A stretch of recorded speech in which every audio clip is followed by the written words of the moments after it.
Eleni, van die eerste dag af wat ons jou ken het, was dit duidelik. Jy is iemand besonders. Jy bring 'n rustigheid, 'n sagtheid, maar ook 'n ongelooflike krag saam met jou. Jy is die tipe mens wat nie die hardste praat nie, maar wie se teenwoordigheid alles ligter maak. Jy het 'n mooi manier om mense te laat voel, hulle hoort, gesien, gehoor en waardeer. Jou ma se liefde leef vandag voort in jou. En ek glo sy sou met vrede in haar hart kyk na die vrou wat jy is en die man langs wie jy staan. Wat vir my die mooiste is hoe jy vir Jandrey lief is. Nie net in die groot oomblikke nie, maar in die klein, alledaagse goed. Die manier waarop jy hom ondersteun, hom kalmeer en hom aanmoedig. En soms net sagkens terug aarde toe bring as hy bietjie te veel Jandrey is.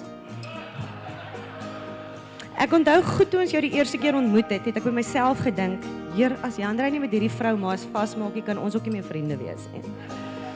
Jandrey het nie net 'n vrou gekry nie, hy het 'n maat, 'n beste vriendin en 'n anker gekry. Ek is opgewonde om die res van my lewe saam met jou aan te pak as 'n vriendin aan my sy. Eleni, ons is ongelooflik dankbaar dat Jandrey jou gekies het, maar baie meer dankbaar dat jy hom gekies het. Vanaand is 'n vol sirkel oomblik en hier is my 2 sent oor die huwelik. Die lewe is soms uitputtend, besig en moeilik, wat natuurlik 'n effek op 'n huwelik het. 'n Huwelik is nie altyd 100% van albei kante af nie. Dis ook nie altyd 'n ewe 50% inspanning nie. In 'n huwelik ondersteun en dra mens mekaar wanneer dit nodig is, en glo my, iewers het almal dit nodig. Julle is nou 'n span en julle insette moet saam altyd 100% uitmaak.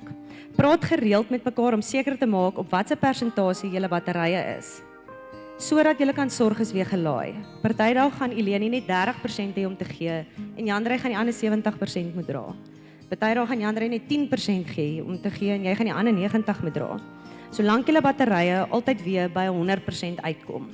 Dis nie altyd oor wie die meeste gee nie, dis wie op die oomblik kan dra. Die huwelik is baie dinge, maar perfeksie is nie een daarvan nie. In sy kern is dit 2 onvolmaakte mense wat mekaar kies op die gewone dae en genade betoon op die moeilik is. Dis hoe om te leer om te kommunikeer en hoe om te dien. Dis deurdrenk van vergifnis, nederigheid en moeite. En gebou om seisoene te deurstaan, nie om hulle te vermy nie. My hoop is nie vir julle dat die lewe altyd sal maklik wees nie, maar dat julle altyd sal onthou hoe spesiaal dit is om elke dag vir die res van julle lewe vir mekaar liewer te mag word.